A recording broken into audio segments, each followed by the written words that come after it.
Malta saħħet il-pożizzjoni tagħha bħala pajjiż minn ta' quddiem fil-protezzjoni tal-ħaddiema mir-riski tat-tibdil fil-klima. Waqt l-indirizza seminar internazzjonali f'Palermo l-Ministru għall-Infrastruttura li pjanar x-xogħol Jonathan Attard qal li Malta diġà introduċiet qafas legali ġdid li jsaħħaħ il-miżuri ta' prevenzjoni, taħriġ u inforzar, waqt li jenfasizzaw wkoll il-protezzjoni tal-ħaddiema fil-kostruzzjoni u l-importanza tal-benesseri psikoloġiku fis-saħħa u s-sigurtà fuq il-post tax-xogħol. Ir-riformi leġislattivi li wettaqna fis-settur tas-saħħa u s-sigurtà f'pajjiżna qed jantiċipaw diskussjoni li issa issir fuq livell Ewropew marbuta mal-isfidi klimatiċi, inkluż sitwazzjoni li hija topika ħafna fl-Ewropa marbuta mat-temperaturi għolin.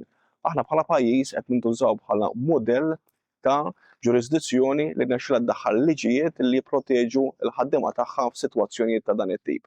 Il-kap eżekuttiv u ċ-ċermen tal-Awtorità Maltija s-Saħħa u s-Sigurtà fuq il-post tax-xogħol l-OHSA Dr. Josien Kutajjar u Pier Fava rispettivament tennew kif qed tkompli tiġi rikonoxxuta b'mod internazzjonali l-ħidma ta' Malta f'livell avvanzat. Kien onur li aħna fil-preżenza ta' daw il-pajjiżi kollha Ewropej rajna kif Malta kienet minn ta' quddiem li l-leġislat fir-rigward ta' sħana intensiva imma mhux biss illeġislajna imma offrejna mudell ta' kif dawn ir-regolamenti qed inwassluhom għand il-ħaddiem biex il-ħaddiem vera qed tkun protett mill-elementi ta' sħana u anke mill-elementi tal-kambjament li qed naraw fil-klima.